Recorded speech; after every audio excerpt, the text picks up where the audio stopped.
Bali po guys, meron po akong tanggap na TV.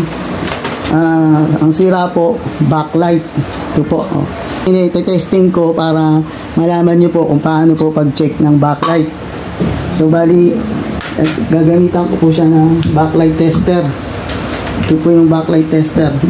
Ayan. So yan po. Ngayon, pwede natin siyang i-testing ng isa-isa. Kasi ito ang purpose ng backlight tester. Katulad po nito, ayan. Ayan po. So, umilaw po siya. 3 volts. So, kita nyo po guys, umiilaw. Ayan, yan. Ayan, o. So, ay. Ito po isa. So, ayan po. Ayan, nakita nyo po, umiilaw, o. Sabihin, buo siya. Ito po, buo.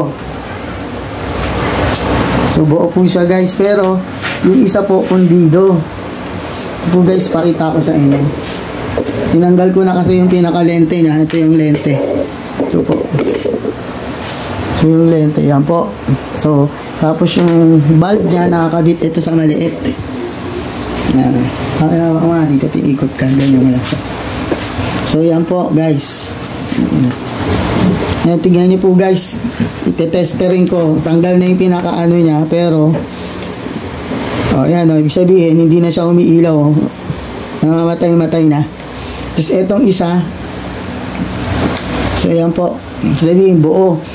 Kaya pag halimbawa po meron po siyang polarity dito sa pinaka-main, pag hindi, ayan, hindi siya umiilaw lahat kasi nga naka-series po siya. Kailangan malagyan po siya ng isang pirasong backlight dito para pag point natin sa pinaka-main polarity ng positive at negative, iilaw na po yan lahat. Basta wala pong punde. So, ganun po ang sistema ng TV, no? Sa backlight TV. Na kapag may isang napunde, isa dyan, hindi na po yan lahat iilaw. So, kaya kailangan babaklasin po at papalitan ng buo. Pwede po siyang palitan ng buo. Pero ito sa tingin ko, bago pa naman, isang piraso lang po ang napundi. So, kakabitan ko po siya ng 3 volts din. Ito po ang ikakabit ko. So, panoorin niyo po guys kung paano po ang pagkabit. Ito po guys, kinakabit ko na yung isang backlight na napundi. Kita niyo po. Ganyan. Yan, ganyan. So, bali, hinihinaan ko na po. Minute pa yata po.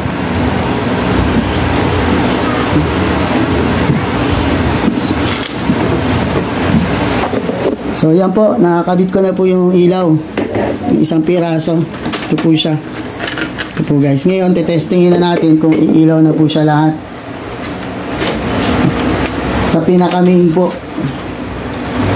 So, yan po, ilaw. So, ibig sabihin, yan, tama. Okay na po siya.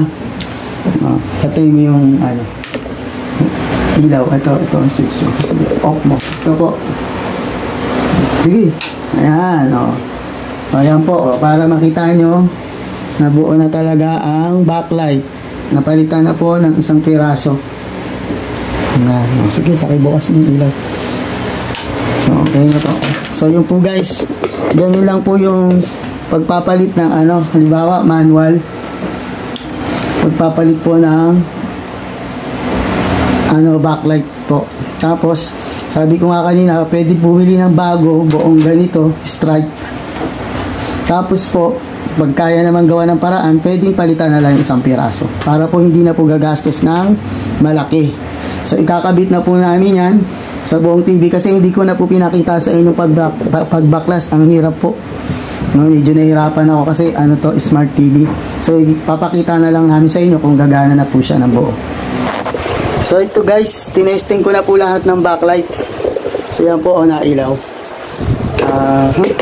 Patayin ko po So, tingnan nyo po guys. Tutok mo. Yan. Yan po guys.